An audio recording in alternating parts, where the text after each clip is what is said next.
राधे राधे दोस्तों, हमारे चैनल में आप सभी का स्वागत है।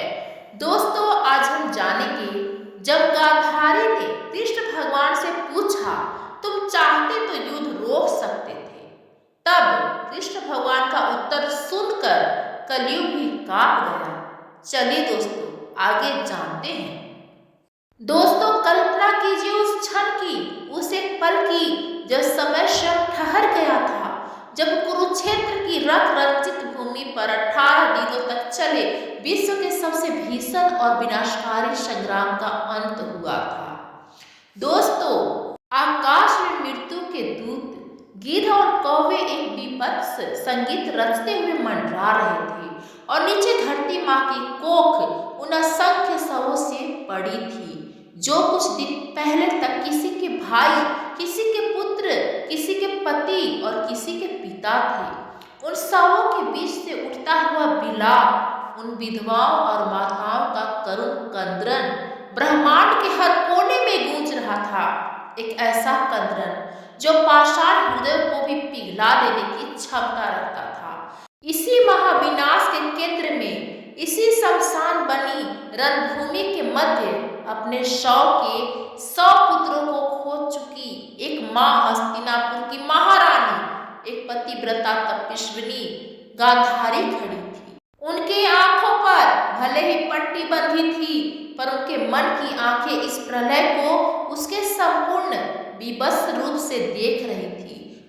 उनका हर एक पुत्र, उनका प्रिय दुर्योधन, उनका दुशासन आज इसी मिट्टी में मृत होकर विलीन हो रहा था, और उनके इस असहनीय, अकल्पनीय दुख और क्रोध का केंद्र बनकर उनके समक्ष खड़े थे और जिन्हें संपूर्ण चराचर जगत सृष्टि का नियंता, पालनहार और संहारक कहता था। योगेश्वर श्री कृष्ण भगवान गांधारी के भीतर क्रोध, पीड़ा और प्रश्न का एक ऐसा महासागर उफान पर था, जो आज हर मर्यादा, हर सीमा को तोड़ देने पर आमादा था।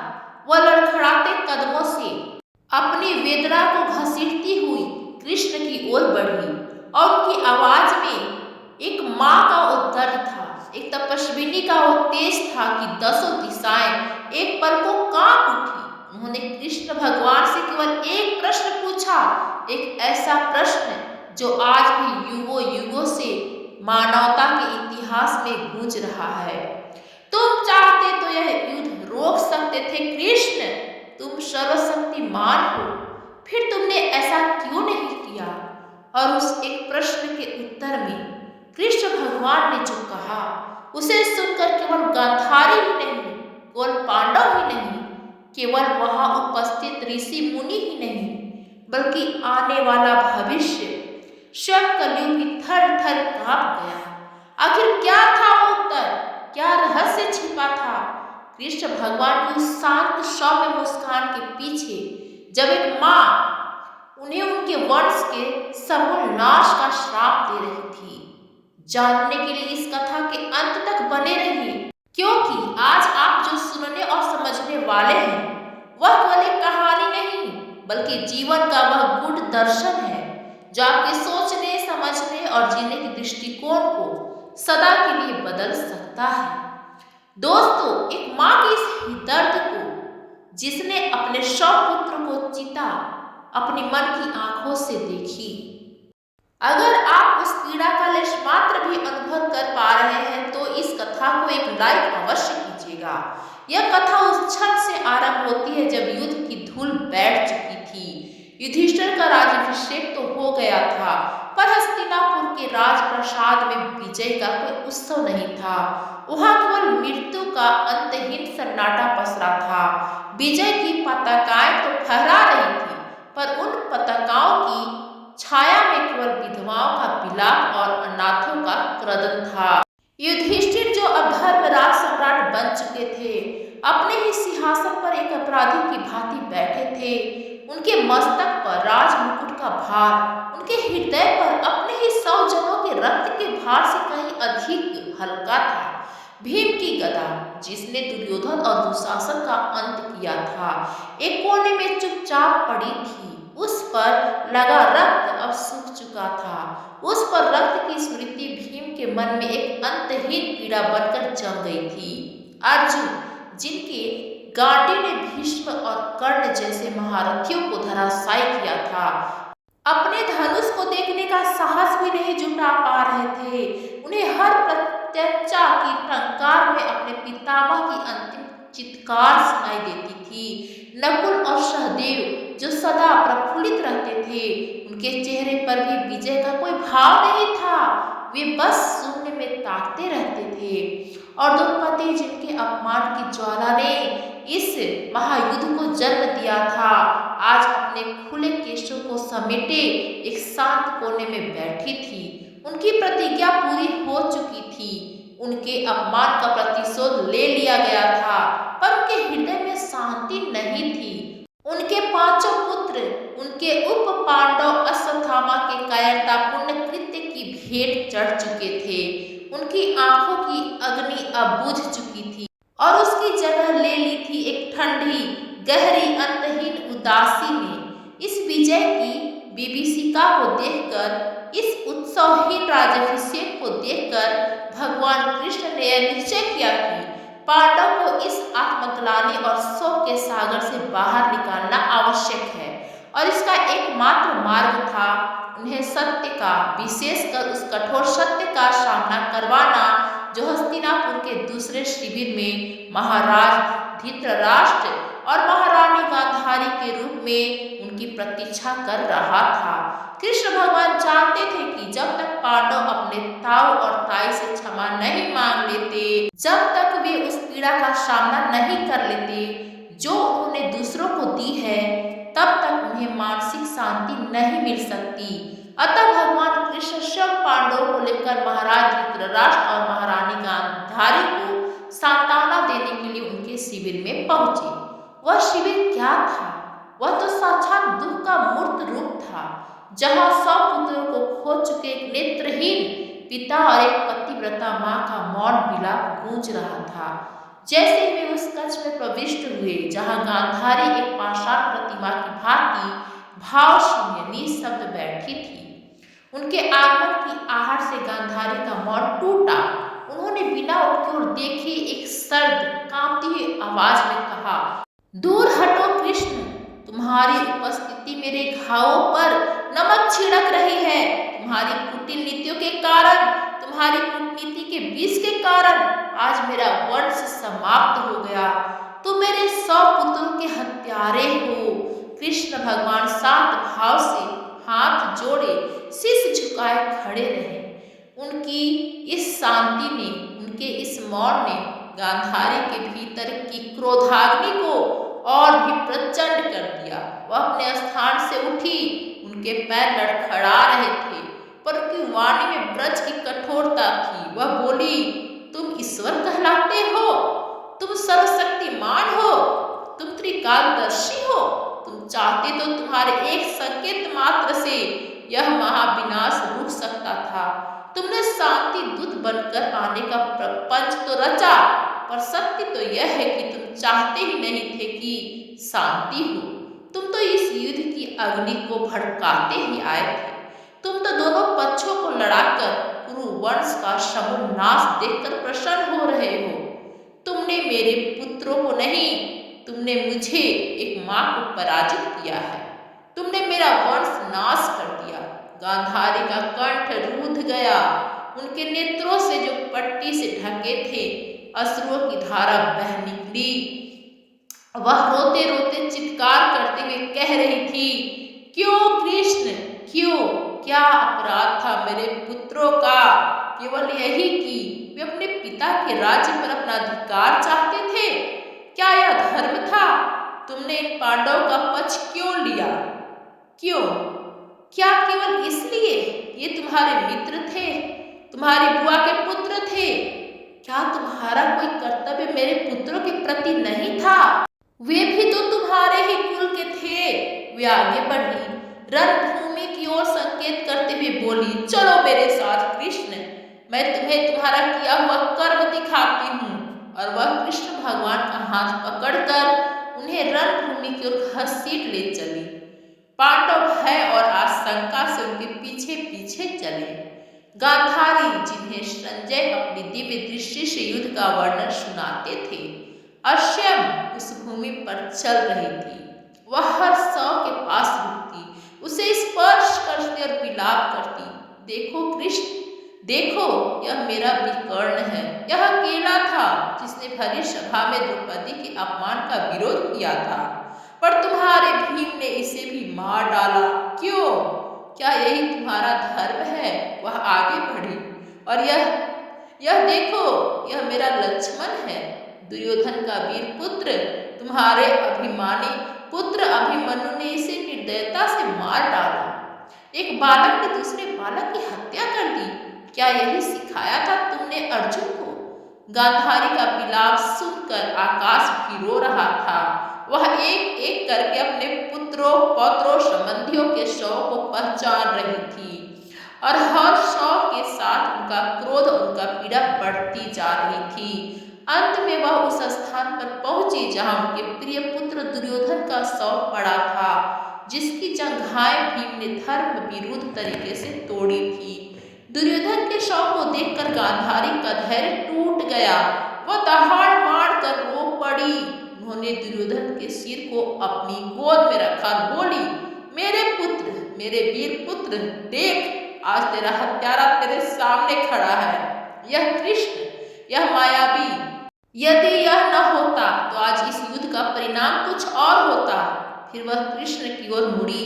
उनकी आंखों से मानो अग्नि बरस रही थी। वह बोली, कृष्ण सुनो, जिस प्रकार मेरा यह हरा भरा कुल, मेरे 100 पुत्र, मेरे पौत्र, मेरे भाई, मेरे संबंधी आज तुम्हारे कारण इस रणभूमि में कीड़े मकोड़ों की भांति पड़े सड़ रहे हैं, जिस प्रकार मैं एक अभागिन माँ आज अपने कुल का तर्पण करने के लिए भी अकेली रह गई हूँ, मैं तुम्हें श्राप देती हूँ। जैसे ही गांधारी ने श्राप शब्द का उच्चारण किया, प्रकृति में एक भयानक परिवर्तन आया। तेज हवाएं चलने लगी, आकाश में काले बादल घिर आए, पशु पक्षी भय से चित्कार करने लगे। वहां उपस्थित व्यास और नारद जैसे महर्षियों ने गांधारी को रोकने का प्रयास किया। नहीं देवी, शांत हो जाइए, कृष्ण भगवान को श्राप मत दीजिए, यह अनर्थ होगा। पर गांधारी ने किसी की न सुनी।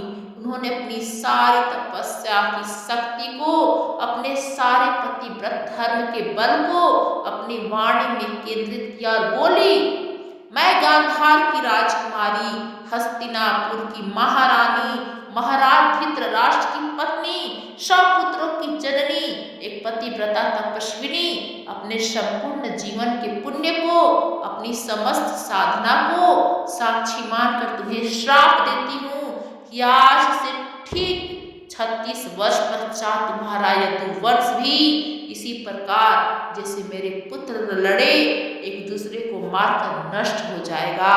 तुम्हारे कुल की स्त्रियां भी इसी प्रकार अपने पतियों, पुत्रों और भाइयों के शवों पर विलाप करेंगी, जैसे आज मैं कर रही हूँ। तुम सब अपनी आंखों से अपने कुल का, अपने पुत्रों पौत्रों का विनाश देखोगे और कुछ नहीं कर पाओगे। जैसे आज मैं विवश खड़ी हूँ, तुम भी विवश खड़े रहोगे और अंत में जब तुम्हारा कुल नष्ट हो चुका होगा, तब एक साधारण शिकारी के हाथों एक पशु की भांति तुम्हारी मृत्यु होगी। तुम अकेले असहाय निर्जन वन में मरोगे और कोई तुम्हारे पास पानी देने वाला भी नहीं होगा। यह ब्रजपात जैसा श्राप सुनकर पांचों पांडव भय से कांप उठे। उनके हाथों से उनके अस्त्र शस्त्र छूटकर गिर पड़े। उन्हें लगा कि अब कृष्ण का सुदर्शन चक्र चलेगा, अब प्रलय आ जाएगी, अब गांधारी का अंत निश्चित है। पर ऐसा कुछ भी नहीं हुआ। इसके सर्वथा विपरीत कृष्ण भगवान के अधरों पर एक अत्यंत रहस्यमय शांत सौम्य मुस्कान खिली।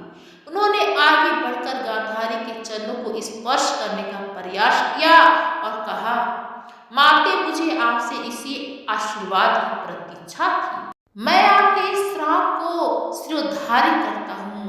आपने मुझ पर बहुत बड़ी कृपा की है, तथास्तु ऐसा ही होगा। कृष्ण के चेहरे पर श्रापित होने का कोई भाव नहीं था, कोई दुख, कोई क्रोध, कोई प्रतिकार नहीं था। यह देखकर गांधारी, पांडव और वहां उपस्थित सभी जन हतप्रभ रह गए। गांधारी ने चकित होकर कहा, यह कैसा उपहास है कृष्ण, यह कैसा परिहास है कृष्ण। मैंने तुम्हें तुम्हारे कुल के समूल नाश का श्राप दिया है और तुम मुस्कुरा रहे हो। तुम मेरे श्राप को आशीर्वाद कह रहे हो। क्या तुम मनुष्य हो या पत्थर? क्या तुम्हें पीड़ा नहीं होती? तब कृष्ण भगवान ने उत्तर दिया, वो दिव्य ज्ञान प्रवाहित किया जिसे सुनकर कलयुग कांप गया। कृष्ण भगवान ने गांधारी को उठाया, उनके आंसू पोंछे और अत्यंत शांत पर दृढ़ स्वर में कहा, माते, आप मुझे इस युद्ध का दोषी मान रही हैं। आप समझती हैं कि यह युद्ध मेरे कारण हुआ, पर क्या आपने कभी एकांत में बैठकर यह विचार किया कि इस महाविनाश के बीज किसने और कब बोए थे? क्या यह युद्ध इन 18 दिनों में लड़ा गया? नहीं माते, नहीं। यह युद्ध तो दशकों से लड़ा जा रहा था। यह हस्तिनापुर के राजभवन के हर कक्ष में, हर गलियों में, हर निर्णय में लड़ा जा रहा था। यह युद्ध तो उसी दिन आरंभ हो गया था जिस दिन हस्तिनापुर के राजभवन में न्याय और अन्याय में, धर्म और अधर्म में भेद करना बंद कर दिया था। कृष्ण भगवान ने आगे कहा, इस युद्ध का पहला बीज तो तब पड़ा जब पितामह भीष्म ने अपनी एक प्रतिज्ञा के अहंकार में हस्तिनापुर के सिंहासन को एक योग्य शासक से वंचित कर दिया। यह युद्ध उस दिन शुरू हुआ जिस दिन आपके पति मेरे ताऊ श्री धृतराष्ट्र ने पुत्र मोह में अंधे होकर अपने जन्म से मिले शारीरिक अंधेपन को अपने विवेक और अपनी आत्मा पर हावी होने जाने दिया। उन्होंने अपने अनुज के पुत्रों, इस राज्य के योग उत्तराधिकारी के अधिकार को बार बार छीना और अन्याय का साथ दिया।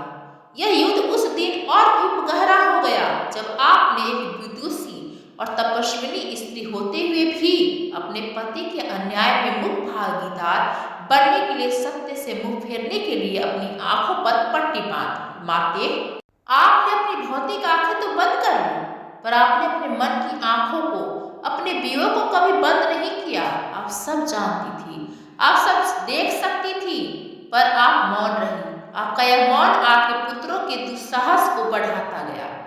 कृष्ण भगवान की वाणी में ना कोई कटुता थी, ना कोई आरोप, केवल निर्मल सत्य का प्रवाह था जो सीधे गांधारी के हृदय में उतर रहा था। वे आगे बोले, क्या आप भूल गई माते, जब आपके ज्येष्ठ पुत्र दुर्योधन ने अपने ही भाई मेरे भीम को बाल्यकाल में विष देकर उसके हाथ पैर बांधकर गंगा में फेंकने का प्रयास किया था?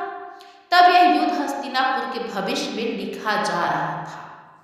तब कहा था आपका पुत्र प्रेम, तब क्यों नहीं रोका आपने उसे, जब उसने पांचों पांडव और अपनी चाची कुंती को लाक्षा गृह में जीवित जलाने का घिनौना षड्यंत्र रचा। तब इस युद्ध की नींव रखी जा रही थी। तब क्यों नहीं समझाया आपने अपने पुत्र को कि यह मार्ग विनाश का मार्ग है। कृष्ण भगवान एक क्षण रुके और फिर उन्होंने उस घटना का जिक्र किया जो इस युद्ध का केंद्र बिंदु था। और माते, जिस दुर्भाग्यपूर्ण दिन हस्तिनापुर की भरी राजसभा में, जहां धर्म के बड़े बड़े स्तंभ पितामह भीष्म, गुरु द्रोणाचार्य, कृपाचार्य और स्वयं महाराज धृतराष्ट्र उपस्थित थे, उस सभा में आपके ही कुलवधू की, पांचाल की राजकुमारी द्रौपदी का चीरहरण हो रहा था और आप जो स्वयं एक स्त्री हैं, अपने महल में बैठी सब कुछ जानते हुए चुप रही। इस युद्ध का सबसे भयानक और अंतिम अध्याय उसी दिन लिखा जा चुका था। उस दिन केवल द्रौपदी का वस्त्र नहीं खींचा गया था, उस दिन हस्तिनापुर का मर्यादा, धर्म और न्याय को नग्न कर दिया गया था। और जब धर्म ही नग्न हो जाए तो युद्ध अनिवार्य हो जाता है। हे माते, मैंने तो केवल उस लिखे हुए को घटित होने दिया। मैंने तो केवल उस कर्म की फसल को काटने में सहायता की है जिसके बीच स्वयं आप सबने मिलकर अपने कर्मों से, अपने निर्णयों से और अपने मौन से बोए थे। मित्रों, कृष्ण भगवान के इस अद्भुत ज्ञान के लिए, धर्म की इस सूक्ष्म व्याख्या के लिए कमेंट्स में जय श्री कृष्ण भगवान अवश्य लिखें। और यदि आपने अभी तक हमारे चैनल को सब्सक्राइब नहीं किया है तो अवश्य कर लें, ताकि ऐसे ही ज्ञानवर्धक कथाएं आप तक पहुंचती रहें। कृष्ण भगवान ने अपनी बात को और स्पष्ट करते हुए कहा, आप कहती हैं कि मैं चाहता तो युद्ध रोक सकता था। माते, क्या मैंने प्रयास नहीं किया था? क्या मैं स्वयं शांति का दूत बनकर एक याचक की भांति हस्तिनापुर नहीं आया था?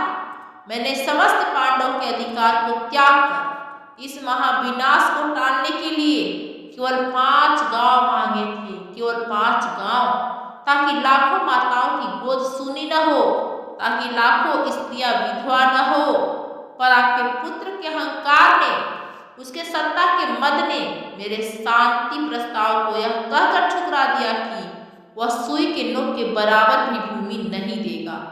इतना ही नहीं, उसने तो मुझे भी, जो शांति का दूत बनकर आया था, बंदी बनाने का दुस्साहस किया। माते, जब कोई व्यक्ति, कोई समाज, कोई राष्ट्र अपने अहंकार में इतना अंधा हो जाए कि वो परम सत्य को, साक्षात नारायण के प्रस्ताव को भी नकार दे, तो उसका विनाश निश्चित हो जाता है। उसे कोई नहीं बचा सकता। मैंने युद्ध नहीं करवाया, युद्ध को तो आप सबने मिलकर निमंत्रण दिया था। मैंने तो केवल धर्म के पक्ष में खड़े होकर सत्य का साथ देकर अपना क्षत्रिय धर्म और अपना ईश्वरीय कर्तव्य निभाया। गांधारी निःशब्द स्तब्ध पाषाणवत खड़ी सुन रही थी। उनके भीतर का क्रोध अब पिघल कर आत्मग्लानि में बदल रहा था। उन्हें अपने जीवन की हर भूल, हर मौन एक चलचित्र की भांति दिखाई दे रहा था। कृष्ण भगवान ने उनके मन की स्थिति को भांप लिया और उनके श्राप के रहस्य को खोलते हुए कहे, और रही बात आपके श्राप की तो माते, उसे सुनकर मुझे दुख नहीं बल्कि एक प्रकार की शांति मिली, क्योंकि मेरे यदुवंश को यह वरदान प्राप्त था कि उन्हें देवता, असुर, गंधर्व, यक्ष कोई भी शक्ति पराजित नहीं कर सकती। यदि उनका अंत होगा तो वे स्वयं एक दूसरे के नाशक होंगे, वे अपने ही कर्मों से नष्ट होंगे। और सत्य तो यह है माते कि पिछले कुछ समय से द्वारका में मेरे कुल के लोग, मेरे पुत्र और पौत्र यादव कुमार मदिरा, विलासिता और अहंकार में डूबकर पथ भ्रष्ट हो रहे हैं। वे धर्म के मार्ग से विमुख हो चुके हैं। वे प्रजा पर अत्याचार करने लगे हैं और उनका विनाश भी उसी प्रकार निश्चित था जैसा आपके पुत्रों का था, क्योंकि अधर्म जब अपनी प्रकाशता पर पहुंचता है तो उसका नाश अवश्य होता है, चाहे वह मेरा कुल हो या आपका। कृष्ण भगवान की आंखों में एक गहरी पीड़ा उतर आई।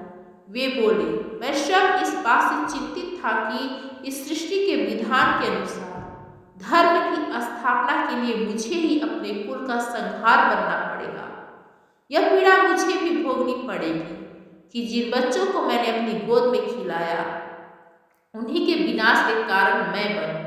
पर आज आपने एक पतिव्रता तपस्विनी के रूप में अपनी तपस्या के बल पर मुझे श्राप देकर उस विधि के विधान को एक दिशा दे दी है। आपने मुझे इस अत्यंत कठिन और पीड़ादायक कार्य के व्यक्तिगत भार से मुक्त कर दिया है। अब मेरे कुल का नाश मेरे हाथों से नहीं बल्कि आपके श्राप के निमित्त से होगा। वे आपस में लड़कर ही मरेंगे। इसे मैंने कहा कि आपने मुझ पर कृपा की है। यह श्राप नहीं, मेरे लिए एक वरदान है। यह सुनकर गांधारी के पैरों तले से जैसे धरती ही खिसक गई। उन्हें समझ आया कि वे जिसे अपना सबसे बड़ा प्रतिशोध, अपना सबसे बड़ा शस्त्र समझ रही थी, वह तो कृष्ण के लिए एक पूर्ण नियोजित घटना को पूर्ण करने का माध्यम मात्र था। उन्हें बोध हुआ कि कृष्ण ने केवल उनके श्राप को स्वीकार नहीं किया बल्कि उन्होंने उस श्राप में भी धर्म, नियति और कर्म फल का विधान देख लिया। कृष्ण भगवान ने आगे जो कहा वह इस संपूर्ण संवाद का, इस महागाथा का सार था, परम ज्ञान था। उन्होंने कहा, माते, मैं ईश्वर हूं या नहीं, यह महत्वपूर्ण नहीं है। महत्वपूर्ण यह है कि इस धरती पर जो भी मनुष्य रूप में जन्म लेता है, उसे कर्म के अकाट्य सिद्धांत से बंधना ही पड़ता है। यह सृष्टि कर्म के नियमों पर ही चलती है। जैसा कर्म वैसा फल, यह ध्रुव सत्य है। मैं भी उस नियम का अपवाद नहीं हूँ। मैंने धर्म की स्थापना के लिए इस महायुद्ध में जो कर्म किए, जो निर्णय लिए हैं, चाहे वह पितामह भीष्म का वध हो, गुरु द्रोण का वध हो या कर्ण का, उन सभी कर्मों का फल मुझे भी भोगना होगा। और यदि मेरे कर्मों का फल एक साधारण व्याघ्र के बाण से या पशु की भांति मृत्यु पाना है तो मुझे भी वह सहज स्वीकार है, क्योंकि कर्म फल से ऊपर कोई नहीं, मैं भी नहीं। यही वह क्षण था, यही वह वाक्य था, यही वह परम सत्य की उद्घोषणा थी जिसे सुनकर कलयुग कांप गया था। कलयुग जो समय के गर्भ में छिपा अपनी बारी की प्रतीक्षा कर रहा था। उसने देखा कि आने वाले युग का विधान क्या होगा। उसने देखा कि अब कर्म ही प्रधान होगा। अब कोई चमत्कार, कोई दैवीय हस्तक्षेप, कोई वरदान या श्राप किसी को उसके कर्मों के फल से नहीं बचा पाएगा। कृष्ण भगवान का अपने लिए, जो त्रिलोक के स्वामी थे, जो चाहते तो एक क्षण में गांधारी के श्राप को निष्फल कर सकते थे, एक साधारण मृत्यु को इस सहजता से, इस स्वभाव से स्वीकार कर लेना कलयुग के लिए एक उद्घोषणा थी कि अब हर व्यक्ति को, चाहे वह राजा हो या रंक, ज्ञानी हो या अज्ञानी, यहाँ तक कि स्वयं ईश्वर का अवतार ही क्यों न हो, उसे अपने कर्मों का उत्तरदायित्व स्वयं लेना होगा। कलयुग इसलिए कांप गया क्योंकि उसने धर्म की ऐसी प्रकाष्ठा देखी जहाँ भगवान स्वयं अपने लिए निर्धारित दंड को एक आशीर्वाद के रूप में, विधि के विधान के रूप में स्वीकार कर रहे थे।